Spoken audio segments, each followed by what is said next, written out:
Gracias, chicas. Cuando leo por ahí, para no perder, no miro tanto para no perderme, pero bueno, gracias.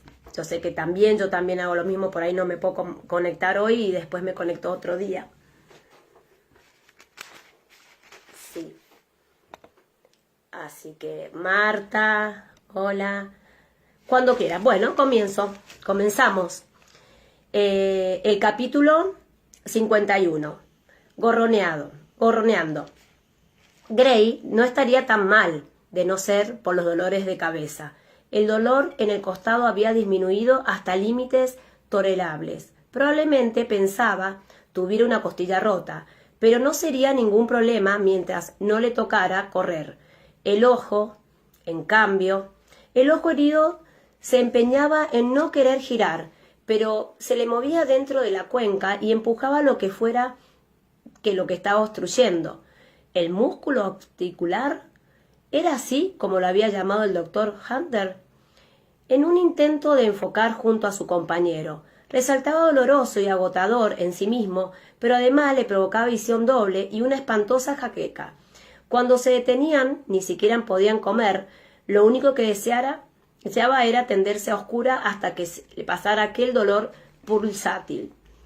Cuando se detuvieron para acampar en la tarde del segundo día de marcha, Gray apenas veía por el ojo bueno y tenía el estómago revuelto. «Toma», dijo mientras le lanzaba su torta de avena recién hecha a uno de los compañeros, un sastre de Morristown llamado Philipson. «Quédatelo. Yo no puedo ahora». No fue capaz de seguir, de modo que se apoyó la base del pulgar en el ojo cerrado, vio girándulas amarillentas y brillantes destellos de luz bajo el párpado, pero la presión alivió el dolor durante unos instantes. «Guárdalo para más tarde, Bert», dijo Philipson, mientras metía la torta en el morral de Gray. Se acercó a él y contempló su rostro a la luz del fuego. «Tienes que taparte ese ojo», afirmó. «Por lo menos impedirá que te lo llores, porque está muy rojo que las medias de una ramera.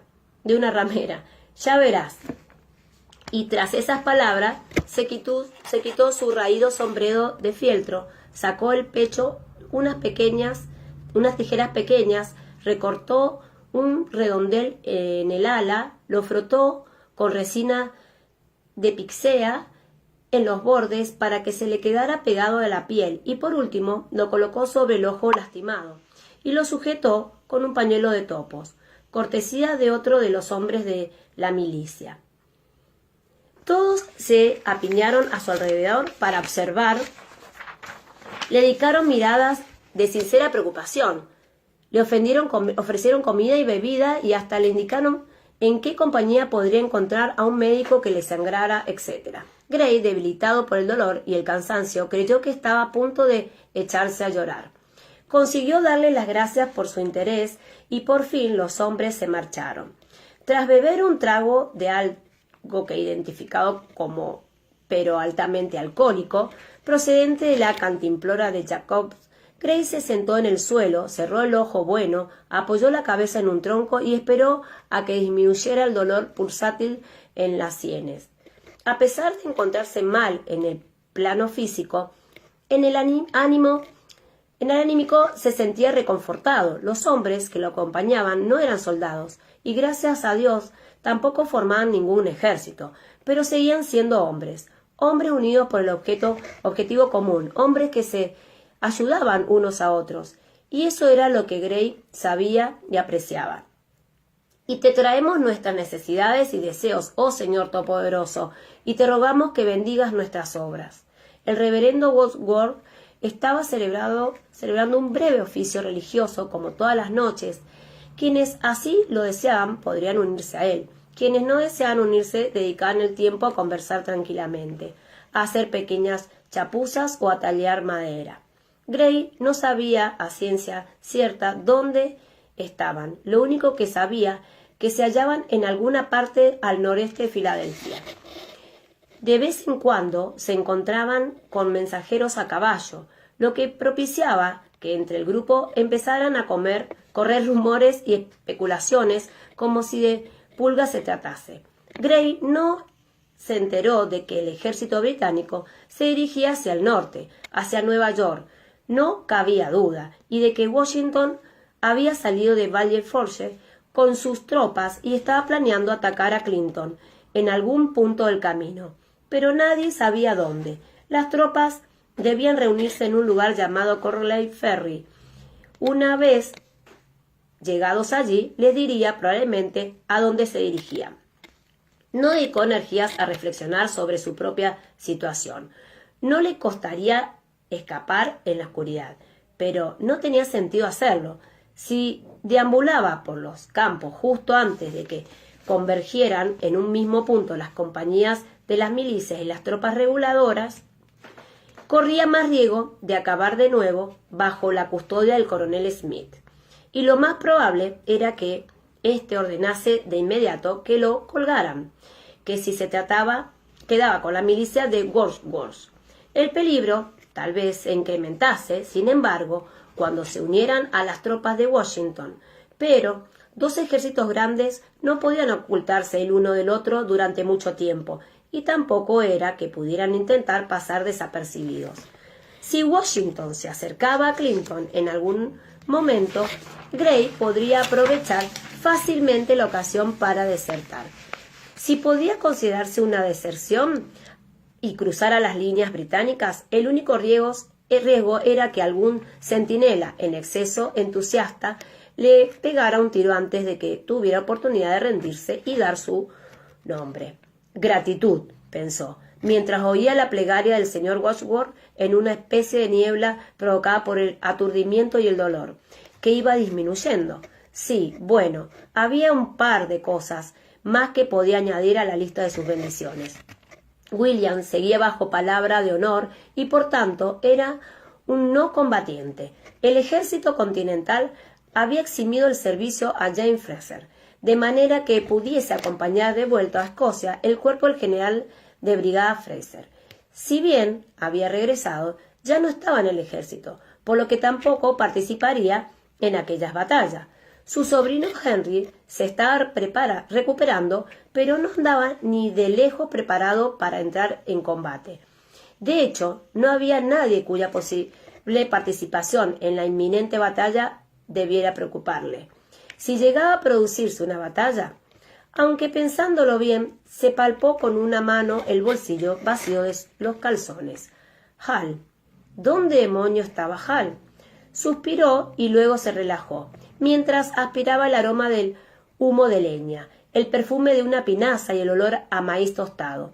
Estuviera donde estuviese, seguro que Hal se encontraba a salvo. Su hermano sabía cuidarse solo. Terminadas las oraciones, uno de sus compañeros empezó a cantar. Era una melodía que Gray conocía, pero la letra era otra, en su versión, que había aprendido de un médico del ejército que había luchado con los colones durante la guerra franco-india. Decía así: el hermano Efraín vendió su vaca y se compró un grado de oficial. Luego se fue a Canadá a luchar por su país, pero cuando Efraín volvió a casa resultó ser un cobarde redomado. No quería luchar con los franceses por miedo a que se lo comiesen. El doctor Chuck Burr no tenía muy buena opinión de los colonos, ni tampoco el compositor de la versión más reciente que utilizaba como marcha militar. Gray le había oído cantar en Filadelfia, y en ese momento se puso a tararear entre dientes. Yankee Doodle fue a la ciudad a comprar pedernal. Lo vamos a emplumar, igual que a John Hancock. En ese momento sus compañeros estaban interpretando con entusiasmo la última versión. Yankee Doodle fue a la ciudad cabalgando sobre un pony. En un sombrero una pluma colocó y lo llamó Macaroni. Gray se preguntó mientras bostezaba si alguno de aquellos hombres sabría la palabra dulce. Significaba bobo en alemán. Dudaba de que en Morrison, Nueva Jersey, hubiera visto jamás a un Macaroni. Aquellos jóvenes afectados que sentían predilección por las pelucas de color rosa y los falsos lunares en la cara, a veces hasta una docena. A medida que iba remitiendo el dolor de cabeza, Gray empezó a apreciar el sencillo placer de estar reclinado. Los zapatos, con sus improvisados cordones, le iban grandes, y además de dejarle los talones en carne viva, debido al roce, le provocaban un agudo dolor en la espinilla en el esfuerzo de mantener los dedos constantemente encogidos para evitar que se le saliesen. Estiró despacio las piernas, disfrutando casi el entumecido de los músculos, que le parecía una bendición comparado con el esfuerzo de caminar. Estaba, pues, absorto en una breve lista de bendiciones cuando lo distrajo el sonido de una garganta al tragar saliva, seguido de una vocecilla joven y hambrienta. «Señor, si no va a comer usted esa tortilla de avena...» «¿Qué? Ah, sí, claro». Hizo un esfuerzo para sentarse, protegiéndose el ojo malo con una mano, y al volverse vio a un muchacho de unos 11-12 años sentado en el tronco junto a él. Gray ya había metido la mano en el morral en busca de la comida cuando el muchacho contuvo una exclamación. Gray levantó la cabeza y, aunque veía borroso a la luz del fuego, se encontró cara a cara con el nieto de Claire. El pelo rubio del muchacho parecía una enmarañada aureola en torno a su cabeza. Una expresión de horror apareció en su rostro. «Silencio», dijo Gray en un susurro. Le agarró la rodilla al niño con tanta fuerza que se dejó escapar un chillido. «¿Qué tienes ahí, Bert? ¿Has pillado a un ladrón?» Abe Hafstall, que estaba jugando sin demasiado entusiasmo en las matatenas, se distrajo y echó un vistazo por encima del hombro, observando al muchacho con ojos de miope. «Caray, ¿cómo se llamaba aquel crío? Su padre era francés. Claude, Henry. No, ese era el hermano pequeño, el enano. Tastoy», le dijo entre dientes el muchacho, para luego volverse hacia sus compañeros. No, es el hijo de un vecino de Filadelfia, ¿eh? Bobby Hines, añadió, atrapando al vuelo el primer nombre que se le ocurrió. «¿Qué te trae por aquí, hijo?», preguntó, con la esperanza de que el muchacho fuera tan espabilado como su abuela. «Estoy buscando a mi abuelo», se apresuró a responder el chico. Inquieto, dejó resbalar la mirada por cada uno de los rostros de aquel círculo de hombres que habían dejado de cantar y miraban en su dirección. «Mi madre me ha enviado a traerle ropa y comida, pero unos hombres muy malos me han sorprendido en el bosque. Me han tirado del mulo y se han llevado todo». El niño le tembló la voz de una forma muy realista, y Grace se dio cuenta de que efectivamente se le veía el rostro de las lágrimas en las sucias mejillas. La historia del niño despertó solidarios murmullos entre los hombres del círculo, que se apresuraron a sacar de sus morrales y bolsillos mendrugos de pan, manzana, cecina y pañuelos sucios. «¿Y cómo se llama tu abuelo, hijo?», preguntó John Brackman. «¿En qué compañía está?». Aquella pregunta pareció desconcertar al muchacho, que le lanzó una rápida mirada a Gray. Este se apresuró a contestar en su lugar. «James Fraser», hijo de con un gesto de asentimiento que hizo que le palpitara de nuevo la cabeza. «¿Estará en alguna de las compañías de Pensilvania? ¿No es así, Bobby?» «Sí, señor». El muchacho se limpió la nariz en uno de sus pañuelos que le habían ofrecido y aceptó gustosamente una manzana. «Mer», empezó a decir en francés, pero se interrumpió con un oportuno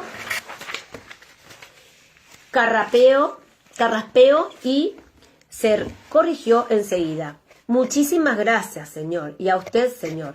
Devolvió el pequeño y procedió a devorar con ansia la manzana, limitando sus respuestas a simples gestos afirmativos o negativos con la cabeza. Indicó mediante confusos murmullos que no recordaba el número de la compañía de su abuelo. «No importa, chico», dijo el reverendo Wadsworth en tono tranquilizador. «Todos vamos al mismo sitio donde debemos congregarnos. Sin duda allí encontrarás a tu abuelo, que estará con las tropas. ¿Crees que podrá acompañarnos yendo como a pie?» «Oh, sí, señor», dijo Germain, asintiendo muy rápido. «Puedo caminar». «Eso era, Germain. Yo cuidaré de él», se apresuró a decir Gray. Y con eso quedó zanjado el asunto.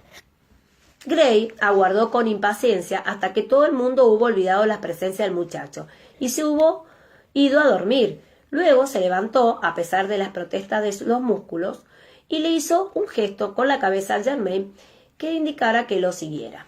El gesto lo obligó a contener una exclamación de dolor. «Bien», dijo en voz baja. En cuanto se hubieran alejado lo bastante para que los demás no pudieran oírlos, «¿Qué demonios estás haciendo aquí? ¿Y dónde está tu puñetero abuelo?» «Lo estoy buscando de verdad», dijo Germain, mientras se abrochaba la bragueta para hacer pis. «Se ha ido a...» El muchacho se interrumpió, pues obviamente no estaba seguro de cuál era ahora su relación con Gray. «Discúlpeme, señor, pero no sé si debería contárselo o no. Quiero decir, el muchacho no era más que una silueta que se recortaba contra el fondo oscuro del sotobosque, pero incluso la postura que había adoptado con el cuerpo transmitía con elocuencia su actitud cautelosa. «¿Comenzafetil bubu soyesi?» «¿Qué? ¿Cómo ha llegado hasta aquí?» repitió Gray entre dientes. «Command. Eso quisiera saber yo. Da igual, pero sí te diré a dónde vamos a ir. Por lo que he entendido, nos dirigiremos a un lugar llamado Correlate Ferry para unirnos al general Washington. ¿Te suena eso a algo?» Germain relajó los esbeltos hombres y el suave golpeteo de la tierra pareció indicar que sí, que le sonaba. Gray lo imitó y, una vez hubieron terminado los dos, se encaminaron hacia el resplandor de la hoguera del campamento. Cuando aún los protegía del bosque, Gray apoyó una mano en el hombro del muchacho y se lo apretó. Germain se paró en seco. «Attendez, monsieur», dijo Gray en voz baja. «Si la milicia descubre quién soy, me ahorcarán sin vacilar. Mi vida está en tus manos y, a partir de este momento, ¿comprendez-vous?» Durante un incómodo momento se hizo el silencio. «¿Es usted un espía, señor?», preguntó muy despacito Germain sin volverse. Gray hizo una pausa antes de responder y se le debatió entre el oportunismo y la honradez. Apenas podía olvidar lo que había visto y oído, y en cuanto regresara tras sus propias líneas, el deber lo obligaría a comunicar toda la información que lo dispusiera. «No, porque yo lo he elegido», contestó al fin, en voz igual de baja. Una fresca brisa se había levantado al ponerse el sol, y a su alrededor el bosque se llenó de murmullos. «Bien», dijo finalmente Germain, «y gracias por la comida». Solo entonces se volvió. Gray vio el reflejo de la hoguera en una rubia ceja, arqueada en gesto interrogante. «Bueno, yo soy Bobby Higgins. ¿Quién es usted?» «Bert Armstrong», se limitó a responder Gray. «Llámame Bert». Guió al muchacho de vuelta a la hoguera y a los hombres que dormían envueltos en mantas. No habría podido asegurarlo en el susurro de los árboles y los ronquidos de los hombres, pero habría jurado que aquel pequeño sinvergüenza se estaba riendo. Bueno, capítulo 52, Sueños de morfina. Aquella noche dormimos en la sala común de una taberna de Langorne. Había gente que dormía despartarrada sobre mesas y bancos, o acurrucada debajo de las mesas, o tendida en improvisados apaños hechos con camastros, copas dobladas y sillas de montar, siempre lo más alejados posible del hogar. El fuego ardía despacio, pero aún así despedía un calor considerable. En la habitación dominaba el olor áspero a la madera quemada y de los cuerpos sudados. Calculé que la temperatura de aquella sala debía de rondar los 35 grados. Los huéspedes, profundamente dormidos, estaban medio desnudos en su mayoría y formaron una pálida masa de caderas, hombros y pechos que relucían iluminados por el tenue resplandor de las brasas. Jane había viajado durante todo el día en calzones y camisa. El uniforme nuevo y los deslumbrantes calzones de color crema estaban doblados con esmero en un baúl de viaje, y allí se quedarían hasta que nos acercáramos al ejército. Así pues, para vestirse, solo tuvo que desabrocharse la bragueta y quitarse las medias. En mi caso era algo más complicado, puesto que el corsé de viaje se ataba con tiras de cuero y, a lo largo de la calurosa jornada, el sudor había apretado los nudos hasta convertirlos en tercos nódulos que resistían a todos los intentos. ¿No vienes a la cama, Sassenach?, dijo Jane, que estaba tendido. Había encontrado un rinconcito apartado, tras el mostrador del bar, y allí había desplegado nuestras capas. Me he roto una uña intentando aflojar estos puñeteros nudos. Ojalá llegara con los dientes, dijo, a punto de echarme a llorar de frustración. Dije, no me sostenía en pie de lo cansada que estaba, pero tampoco podía dormir apretujada bajo el pegajoso corsé. Jane levantó sus brazos en la oscuridad y me indicó que me acercara. Ven, túmbate a mi lado, Sassenach, susurró. Ya te lo quitaré. El sencillo alivio de tenderme, después de 12 horas en la silla de montar, me pareció tan maravilloso que a punto estuve de cambiar de opinión sobre lo de dormir con el corsé puesto. Pero Jane lo había dicho en serio. Retorció el cuerpo y bajó la cabeza para tirar de los lazos con los dientes, mientras me pasaba el brazo por la espalda para sujetarme. No te preocupes, murmuró con la cabeza en mi estómago, por lo que su voz sonó apagada. Si no puedo soltarlos, a mordisco lo arrancaré con la daga. Emitió un ruidito interrogante y me observó, pues a mí se me había escapado una risa ahogada al considerar esa posibilidad. Nada estaba intentando decir qué es mejor, que me destripe por el accidente o dormir con el corsé puesto. Susurré mientras le acariciaba la cabeza. La noté cálida, aunque el suave vello de la nuca estaba húmedo. Tampoco tengo tan mala puntería, Sassenach, dijo interrumpiendo la tarea durante un instante. Como mucho podría clavártelo en el corazón. Por fin alcanzó su objetivo sin necesidad de recurrir a las armas. Fue tirando suavemente de los nudos con los dientes hasta aflojarlo lo bastante como para terminar la tarea con los dedos. Se paró como si de la concha de su almeja se tratara las ballenas forradas en recia lona y dejó a la vista blancura de mi combinación. Suspiré como un molusco agradecido que se abre con la marea alta y separé la teta húmeda de los surcos que las ballenas me habían marcado en la piel.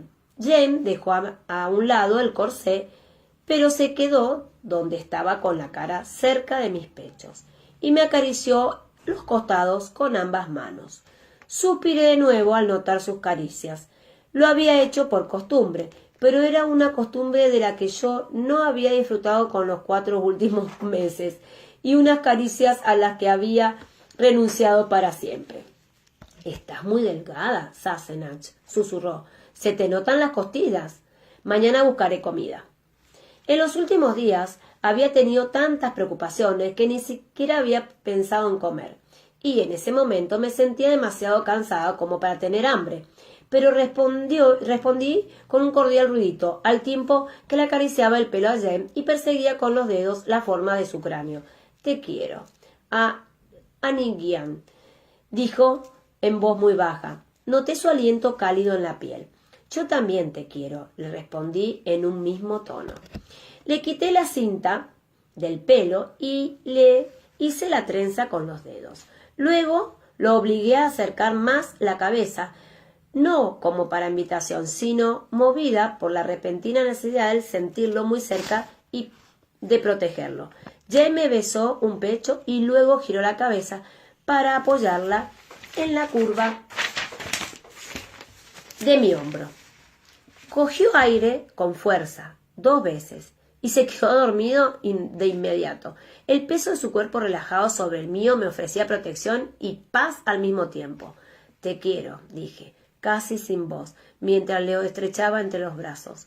«Oh Dios, cuánto te quiero». Tal vez fuera la sensación de abrumador cansancio o el olor, una mezcla de alcohol y cuerpos sudados, lo que me hizo soñar con el hospital. Yo caminaba por el estrecho pasillo más allá del pabellón masculino en lo que había hecho mis prácticas como enfermera y llevaba un botecito de granos de morfina en la mano. Las paredes eran de un deprimente tono gris, como la atmósfera. Al fondo del pasillo se encontraba la bañera de alcohol en la que se guardaban las jeringuillas. Cogí una, que estaba fría y resbaladiza, con cuidado de que no se me cayera, pero se me cayó. Se me escurrió entre los dedos y se hizo añicos contra el suelo. Las esquirlas de cristal se me clavaron en las piernas, pero no podía perder tiempo con eso. Tenía que regresar con la inyección de morfina. Los hombres me llamaban con gritos desesperados que, por algún motivo, sonaban como el hospital de campaña de Francia. Hombres que gemían, gritos y llantos inconsolables. Los dedos me temblaban por las prisas mientras rebuscaba en la gélida bañera de acero entre jeringas de metal que repiqueteaban como huesos. Cogí una, pero con tanta fuerza que se me rompió entre los dedos y se me empezó a correr sangre por la muñeca. Sin embargo, no era consciente del dolor. Tenía que coger otra jeringa. Aquellos hombres sufrían unos dolores atroces y yo podía aliviarlos. Solo temía que, sin saber cómo, tenía una jeringuilla limpia y había conseguido quitar el tapón del botecillo de granos de morfina, pero me temblaban tanto las manos que derramaba los granos como si fueran sal. La hermana Amos se iba a poner furiosa. Necesitaba unas pinzas, unos forceps. No podía coger aquellas minúsculas bolillas con los dedos y, presa del pánico, sacudía el bote para introducirlos en la jeringa. Un grano entero, no el cuarto de grano que necesitaba, pero tenía que regresar junto a los hombres y aliviar su dolor. Luego estaba otra vez corriendo en el interminable pasillo gris hacia los gritos. Las esquinas de cristal centellaban entre las gotas de roja sangre del suelo, relucientes unas y otras como alas de libélula. Pero la mano que me dormía y la última jeringuilla se me escurría de entre los dedos y justo antes de llegar a la puerta.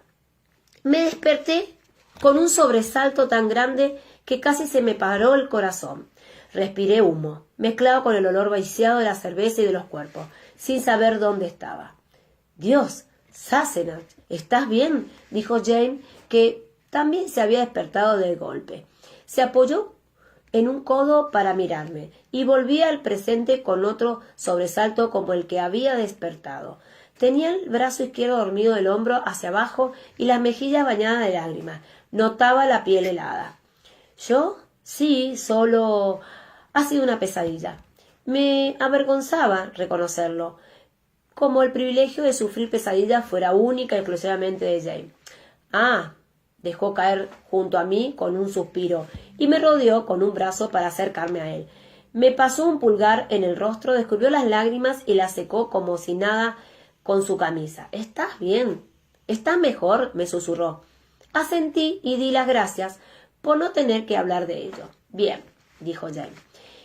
Me apartó el pelo de la cara y me frotó con suavidad a la espalda. Los círculos que trazaban con la mano se fueron volviendo más y más lentos, hasta que al final volvió a quedarse dormido. Era noche cerrada y en la sala todo el mundo dormía a pierna suelta. Todos aquellos cuerpos parecían respirar el unísono. Ronquidos, jadeos y gruñidos se fundían como si fueran las olas de una marea al retirarse. Subían, bajaban y me llevaban con ellos para que volviera a sumergirme plácidamente en las profundidades del sueño. Solo me lo impidió, aunque de forma momentánea, el hormiguero que noté en el brazo izquierdo cuando se me empezó a desentumecer. Aún veía la sangre y las esquirlas de cristal. Aún oía, entre el susurro de los ronquidos, el estrépito del cristal al hacerse añicos. Aún veía las manchas de sangre en el papel de la pared del número 17. Dios bendito, recé mientras escuchaba junto al oído los latidos suaves y regulares del corazón de Jane. Pase lo que pase, concede la oportunidad de hablar con William. Capítulo 53. William, pillado en la desventaja. William condujo su montura entre las rocas hasta un lugar lleno en el que ambos pudieran beber. Era media tarde, y tras un día entero a caballo recorriendo de un lado para el otro la columna bajo un sol abrasador, lo sentía reseco como un trozo de cecina de venado del año anterior. El caballo que montaba en ese momento se llamaba Madras. Era un animal de carácter tranquilo e impasible, de pecho ancho, que se adentró decididamente en el arroyo hasta los corvejones, para luego hundir el hocico en el agua como un suspiro de alivio. Sacudió el pelaje para espantar la nube de moscas y aparecían como por arte de magia cada vez que se aparaban. William también se espantó un par de insectos de la cara y se quitó la cáscara para aliviar el calor por un rato. Sintió deseo de meterse en el agua hasta el cuello si el arroyo era lo bastante profundo, pero, en fin, echó un prudente vistazo por encima del hombro. El lugar quedaba bastante resguardado, aunque desde la lejana carretera le llevaba el alboroto de la caravana de carros. ¿Por qué no? Solo un momento. Tampoco era que el despacho que llevaba fuera urgente. Lo había visto una vez escrito, y no contenía más que una invitación del general Clinton al general Van Kinnifausen para cenar juntos en una posada famosa por su excelente carne de cerdo. Todo el mundo chorreaba sudor, de modo que se adelantaría si pareciera empapado de pies a cabeza.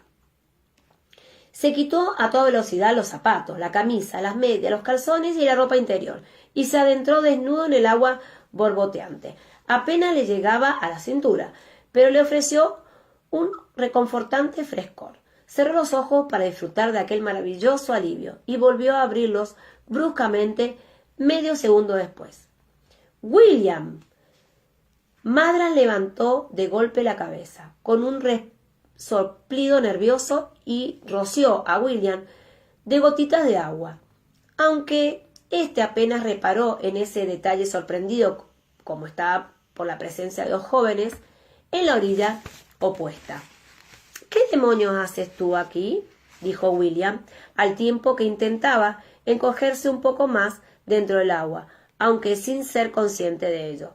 En algún rincón de su mente, sin embargo, una vocecilla le dijo que era un esfuerzo inútil, pues Arabella Jane ya le había visto todo lo que había que ver. —¿Y esa quién es? —respondió señalando con la barbilla a la otra muchacha. Las dos estaban rojas, como rosas de verano, aunque William deseó más bien que se debía al calor. —Es mi hermana Frances —dijo Jane, con la elegancia de una matrona de Filadelfia, al tiempo que le hacía un gesto a la muchacha. Saludaba a su señorita Fanny. Fanny, una muchacha preciosa. ¿Qué edad podía tener? 11, 12, bajo cuyo gorro asomaba una melena de negros rizos. Le dedicó una encantadora reverencia, extendiendo para ello sus enaguas de color rojo y azul, y luego dejó caer modestamente las largas pestañas sobre aquellos ojos grandes y dulces de cervatilla. —Su más humilde servidor, mademoiselle —dijo William, saludando con toda la elegancia posible, lo cual, a juzgar a la expresión en el rostro de la muchacha, fue un error. Fanny se tapó la boca con su mano y se puso aún más roja debido a sus esfuerzos por contener la risa. —Me alegra conocer a tu hermana —le dijo Jane en un tono bastante frío—, pero me temo que habéis pillado en desventaja. —Sí, la verdad es que he tenido suerte —admitió Jane—. No sabía cómo íbamos a encontrarte en mitad de todo este jaleo, pero cuando te hemos visto pasar a caballo como alma que lleva el diablo, bueno, es que viajamos en una de las carretas y pensaba que no te atraparíamos nunca, pero nos hemos arriesgado. Y voilà, fortuna faveur avoir, ya sabes, ni siquiera se molestaba a disimular que se estaba burlando de él. Trató de recordar alguna réplica hiriente en griego, pero lo único que le vino enardecidamente en ese momento fue un eco del pasado. algo que su padre le había dicho en aquella ocasión, que se había caído por accidente en el retrete. ¿Qué noticias trae el inframundo? Perséfone, das la vuelta, dijo en tono seco. Voy a salir. No se dieron la vuelta. William me apretó los dientes, les dio la espalda y trepó despacito a la orilla, mientras notaba en la chorreante espalda el cosquilleo de 4 ojos curiosos. Cogió su camisa y se la puso a la carrera, con la vaga esperanza de que el poco cobijo que le proporcionaba le permitirá proseguir la conversación de un modo mucho más digno, aunque tal vez lo mejor fuera meterse los calzones y las botas debajo del brazo y marcharse de allí sin decir nada más. Oyó un ruidoso chapoteo mientras aún se estaba paleando con los pliegues de la camisa y giró sobre los talones. Asomó la cabeza junto a tiempo de ver cómo Madra salía del arroyo por el punto donde estaban las muchachas y rozaba con los belfos la manzana que en ese momento le ofrecía Arabella Jane. «Tú vuelve aquí», le gritó, pero las muchachas tenían las manzanas y el caballo no le hizo caso, como tampoco opuso resistencia cuando Arabella Jane cogió la rienda y la ató como quien no quiere la cosa en torno al tronco de un sauce joven. «Me he fijado en que nos has preguntado cómo hemos llegado hasta aquí», dijo la joven. «Sin duda la sorpresa te ha privado de esos exquisitos modales que te caracterizan». A Arabella se le formaron hoyuelos al sonreír, y él le dedicó una mirada severa. «Sí, lo he hecho», afirmó él. «Recuerdo de sobra haber preguntado «¿Qué demonio haces tú aquí?». «Ah, sí, es cierto», dijo ella, sin ruborizante siquiera. «Bueno, por decirlo a las claras, el capitán Hawkins volvió». «Oh», dijo William, en un tono un tanto distinto. «Ya. Y entonces vosotras habéis huido, ¿no?». Frances asintió con aire solemne. «William», se aclaró la garganta. «¿Por qué? El capitán Harkness está en el ejército sin duda. ¿Para qué venir precisamente hasta aquí en lugar de quedaros en Filadelfia, donde habríais estado a salvo?» «No, no estaba en el ejército», dijo Jan. «Lo que he detenido no sé qué asunto en Filadelfia y por eso nos hemos escapado. Además», añadió en tono despreocupado, «son miles las mujeres que viajan con el ejército. Jamás nos encontrarían, por mucho que nos buscara. Y por otro lado, ¿por qué iba a buscarnos?». Era razonable, aún así. William sabía cómo era la vida de una ramera del ejército. Además, tenía la fundada sospecha de que las chicas habían cumplido su contrato con el burdel. Por un lado, eran muy pocas las que conseguían ahorrar lo suficiente con su sueldo como para comprarse la libertad, y por otra, ambas muchachas eran demasiado jóvenes para haber tenido tiempo de ahorrar mucho. Abandonar las relativas comodidades, camas limpias, comidas regulares, de un burdel en Filadelfia para complacer a sucios, sudorosos soldados entre el barro y las moscas, cobrando más veces en golpes que en monedas. Aún así, William se vio obligado en admitir que él jamás lo había sodomizado un asqueroso canalla como Harkness, por lo que la comparación con la realidad no tenía sentido. «Entiendo que necesitáis dinero para huir, entonces», dijo con un tono de voz significativo. «Bueno, es posible». Jane se metió una mano en el bolsillo y sacó un objeto reluciente, aunque en realidad lo que quería era devolverte esto. «Su gola». William dio un involuntario paso hacia ellas y los dedos de los pies se le hundieron en el barro como un desagradable chapoteo. «Yo, gracias», dijo con brusquedad. Le había echado en falta cada vez que se vestía y sobre todo cada vez que notaba el peso de la mirada de otros oficiales, clavada en el punto desnudo que tendría que haber ocupado la gola. Se había visto obligado a explicarle al capitán Desplaine una versión más o menos aproximada de lo sucedido, a saber de que se le habían robado en una casa de lenocinio. Desplaine lo había reprendido con severidad, pero luego le habían concedido permiso, aunque a regañadientes, para apreciar sin gola hasta que pudiera conseguir otra en Nueva York. Lo que queremos, lo que en realidad queremos es tu protección, dijo Jan, haciendo lo posible por parecer encantadoramente sincera, cosa que logró con éxito. ¿Qué? No creo que me cueste mucho ganarme la vida en el ejército, dijo con franqueza, pero no es la clave de vida que deseo para mi querida hermanita. No, ya me la supongo, respondió William con cautela. ¿Y qué clase de vida tienes pensada?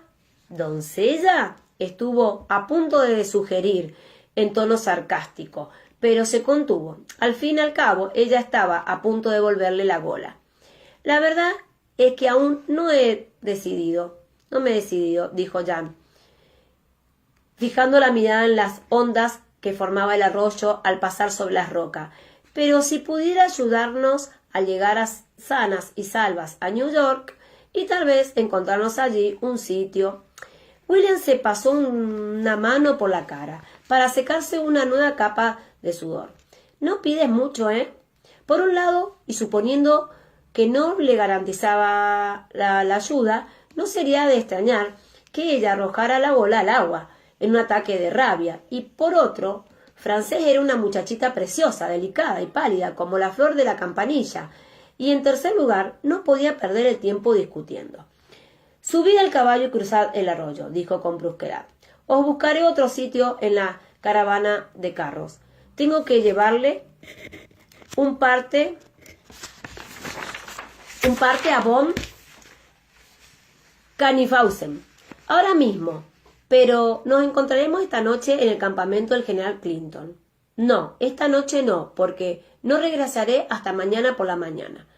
Se esforzó por pensar durante unos instantes mientras se preguntaba dónde debía decirles que lo esperaban. No podía permitir que dos jóvenes rameras se presentaran en el cuartel general de Clinton preguntando por él. Id a la tienda hospital mañana al atardecer. Ya se me ocurrirá algo.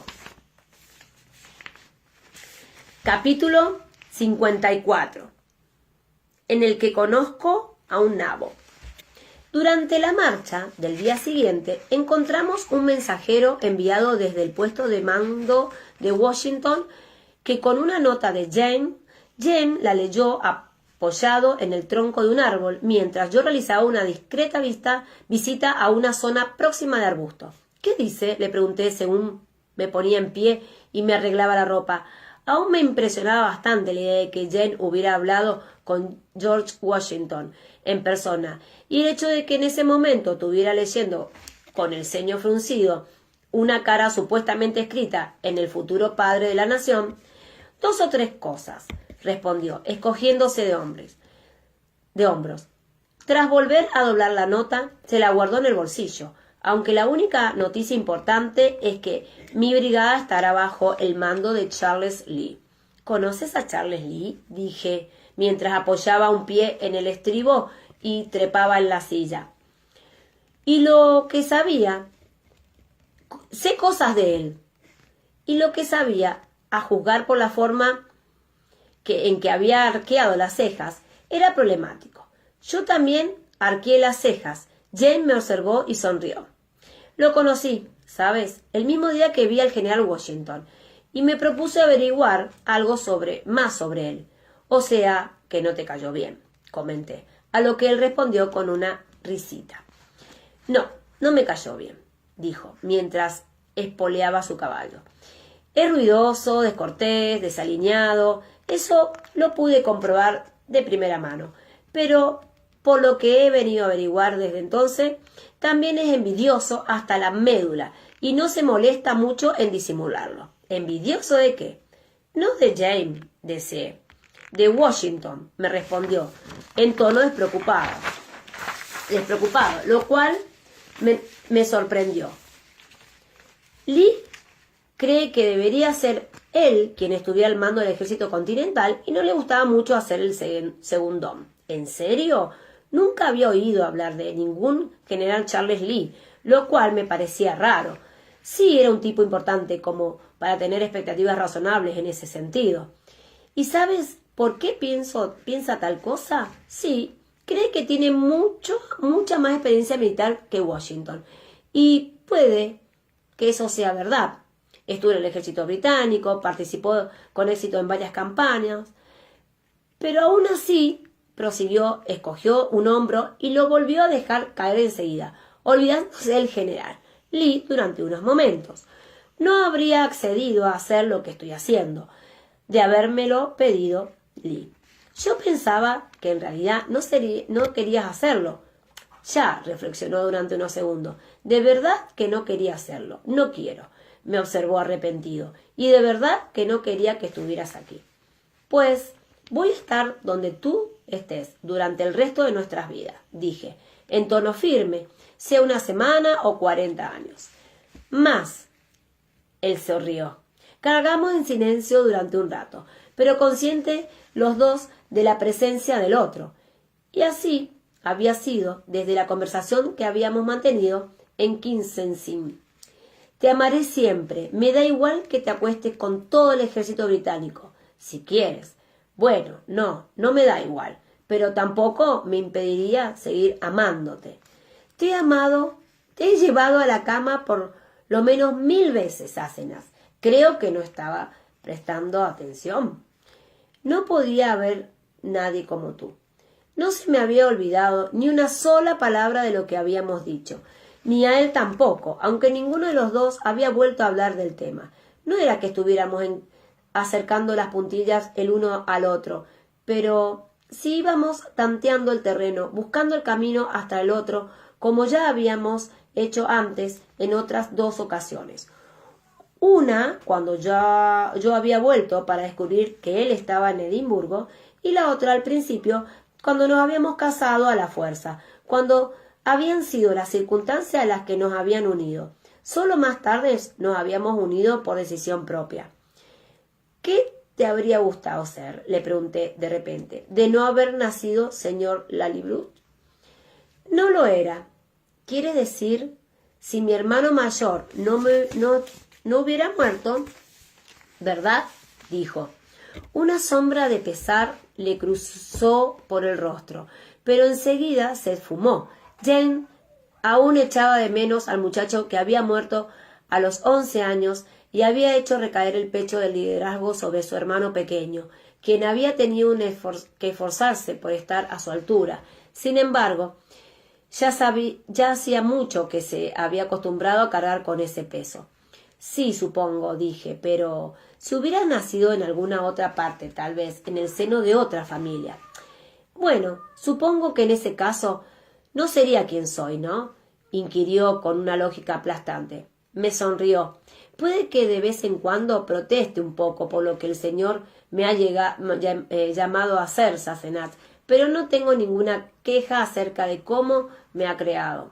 Contemplé lo que Jane era, aquel cuerpo fuerte y erguido, aquellas manos competentes, aquel rostro que reflejaba de lleno lo que él era, y tampoco tuve ninguna queja.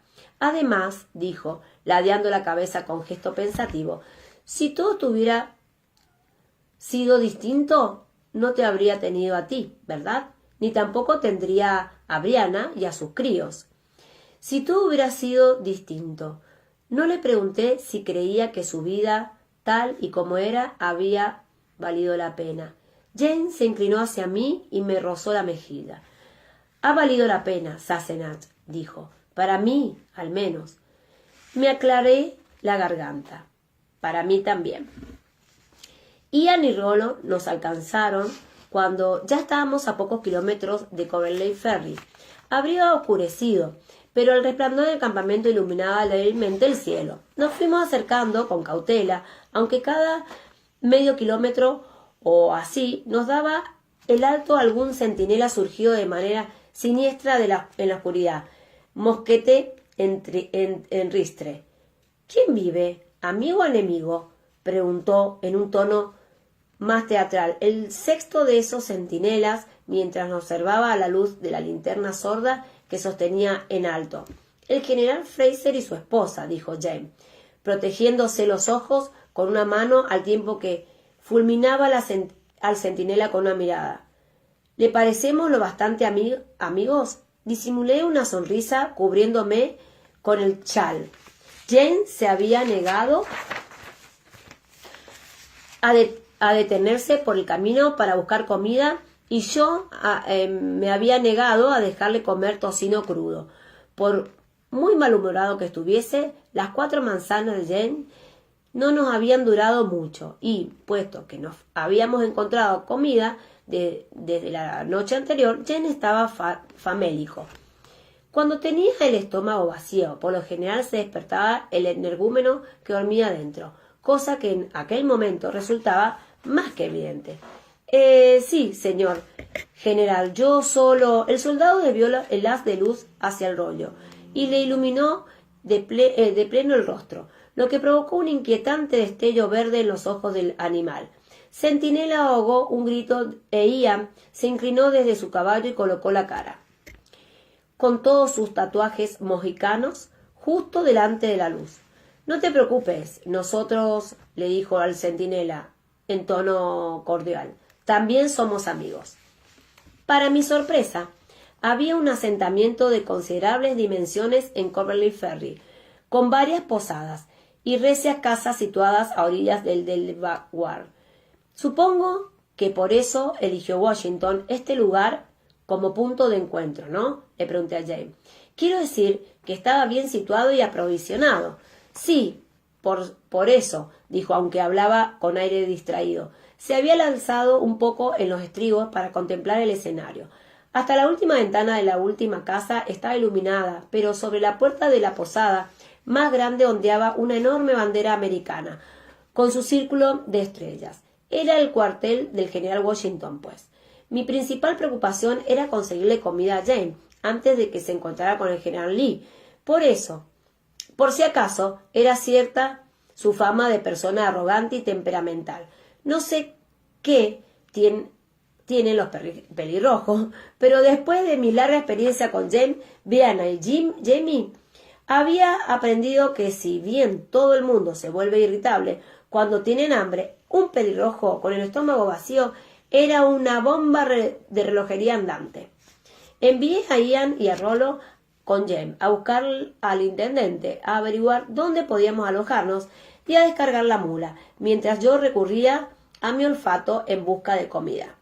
Si bien en las cocinas de campaña, excavadas en el suelo, los fuegos ya estarían cubiertos para que se siguiera ardiendo despacito, yo había estado en muchos campamentos militares y sabía bien cómo funcionaban. Era habitual que se dejaran casos hirviendo a fuego lento durante toda la noche, repletos de estofado y gachas para el desayuno.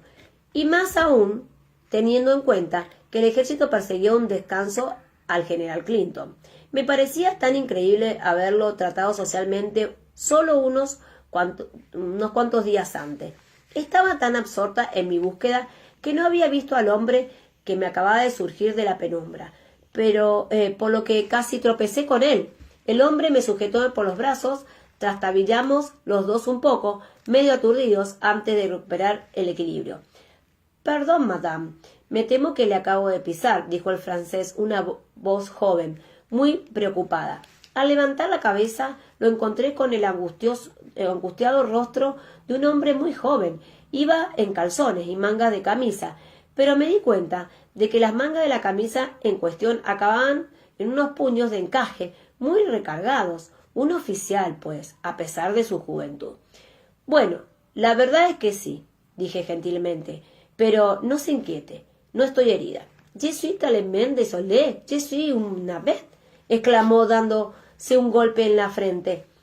Le llevaba peluca y reparé en que no llevaba peluca y reparé en que a pesar de la juventud el pelo se estaba empezando a caer a marchas forzadas. Lo poco que le quedaba era rojo y con tendencia a escreparse, posiblemente debido a su costumbre de pasarse los dedos por la cabeza, cosa que estaba haciendo en aquel preciso momento.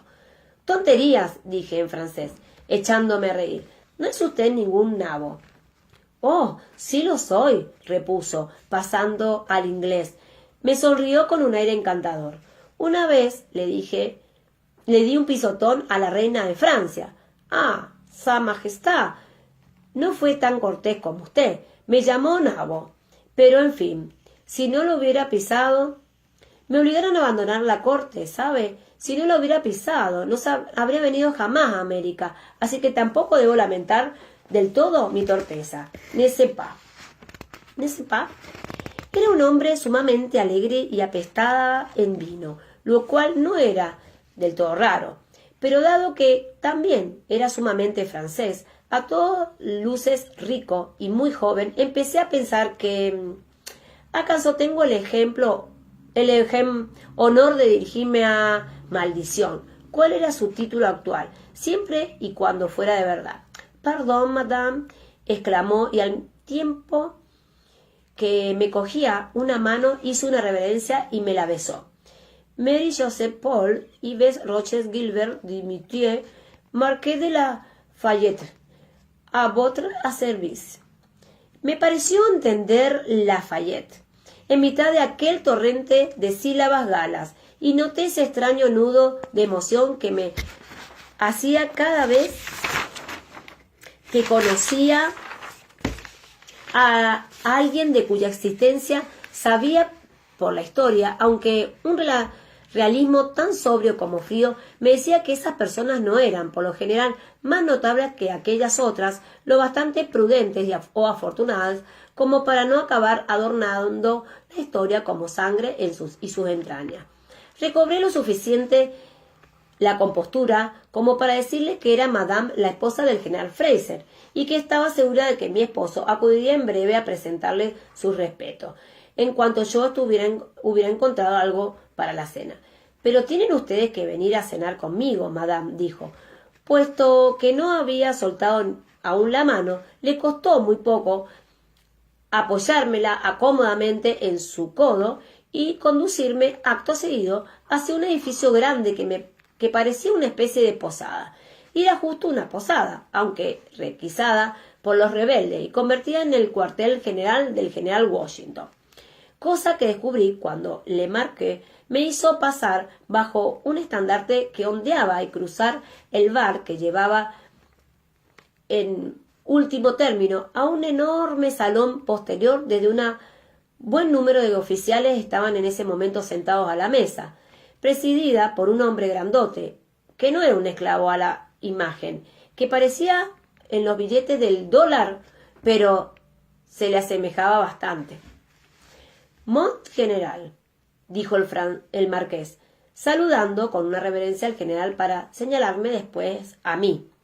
«Tengo el honor de presentarla a Madame, la esposa del general Fraser, además de la encarnación de la gracia y la hermosura».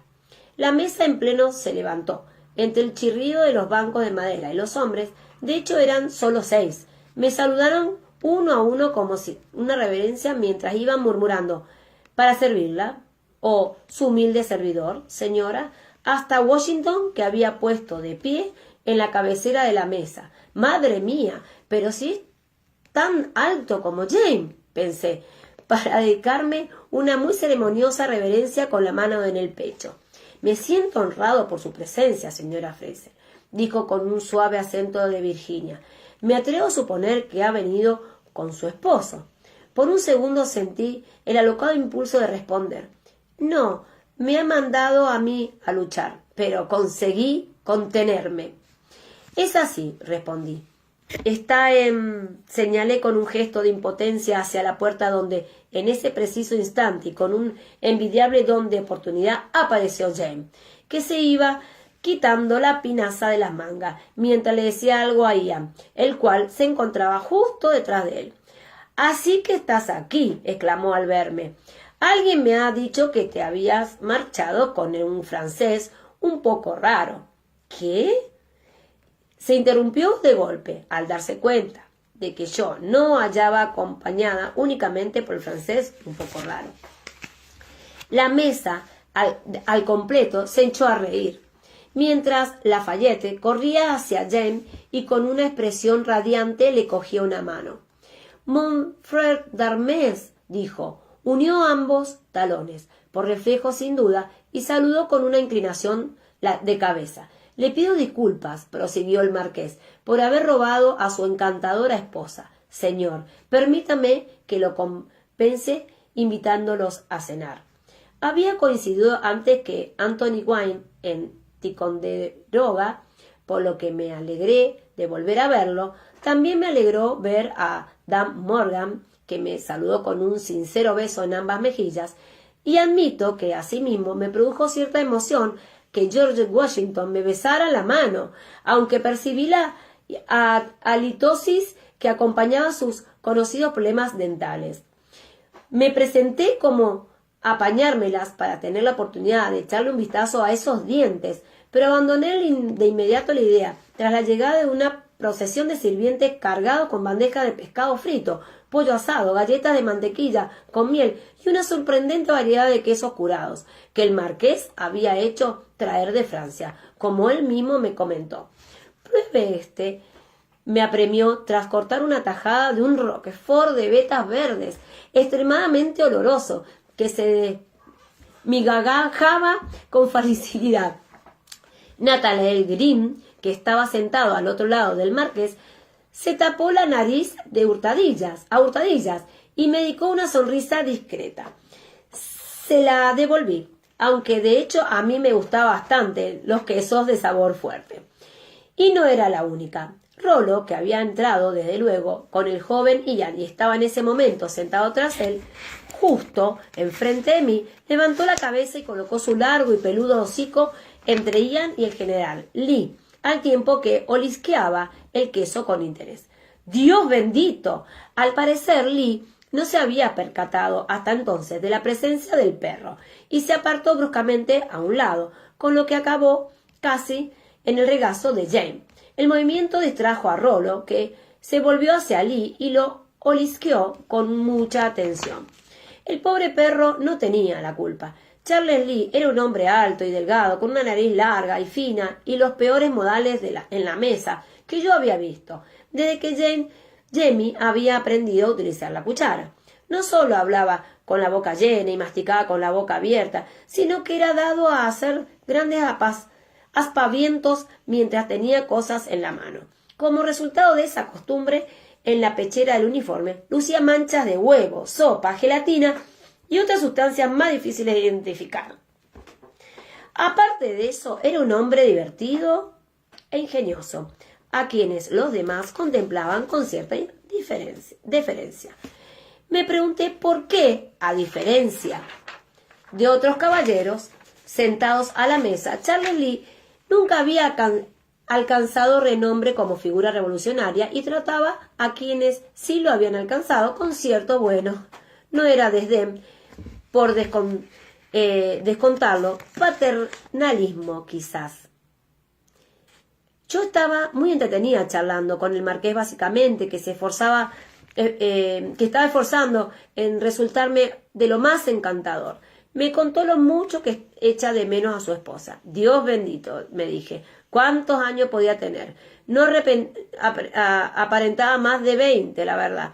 ¿Que era la responsable de los quesos?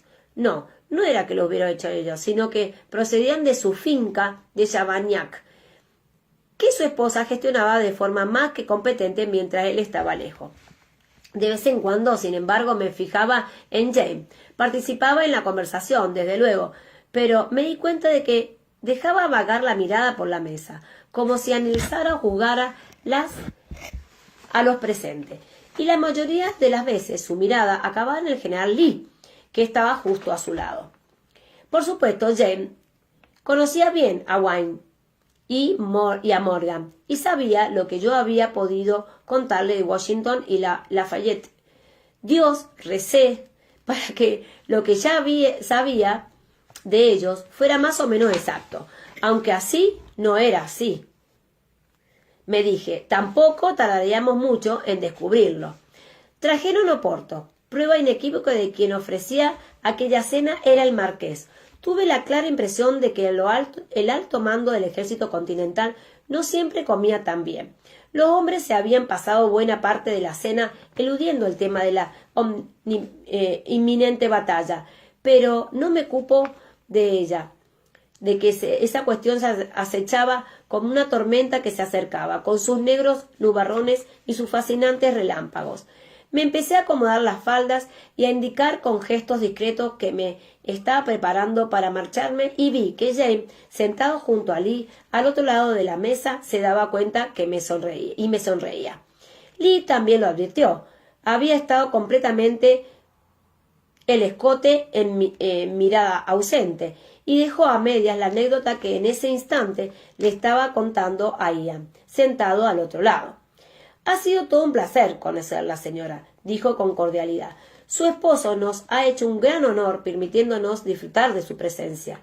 Se interrumpió de pronto una mirada de frase y a mitad del mordisco se quedó mirándolo a Rollo, que se le había acercado con discreción. En ese momento se hallaba a menos de 1 metro del general.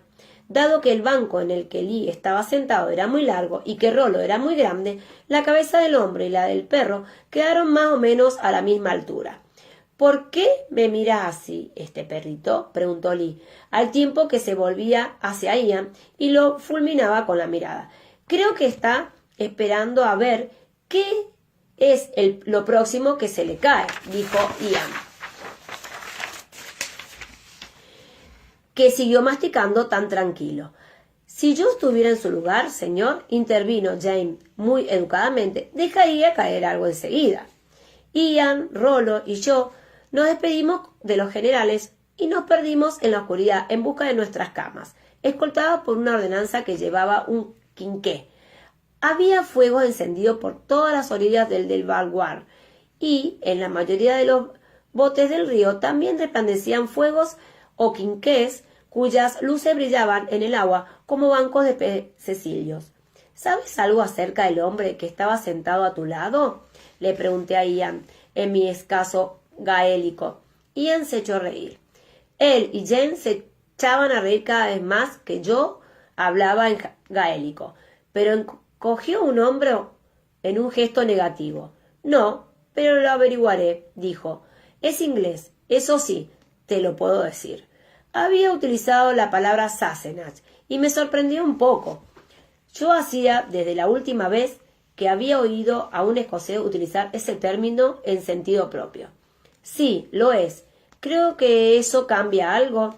Técnicamente todos seguían siendo ingleses. Bueno, menos Lafayette, von Steuben, Kosciuszko y otros bichos raros. Pero también era cierto que la mayoría de los oficiales continentales habían nacido y pasado la mayoría parte de su vida en América. Lee no. Ian emitió un desdeñoso ruidito escocés, indicando así que sí cambiaba algo. Pero bueno, creo que también lo adoptaron a Cankley Cascaba, observé. Ian guardó silencio durante un segundo, luego me cogió los brazos y se inclinó hacia mí para hablarme al oído. Tía, dijo en voz baja, ¿tú crees que yo he dejado de ser escocés en algún momento? Bueno, divino, me encantó. Como siempre, acá terminamos. Lindísimos capítulos. Les mando un beso enorme. Gracias a Blanquita, a todas. Y bueno, a seguir disfrutando más adelante, mañana, pasado, siempre. Les mando un beso. Gracias.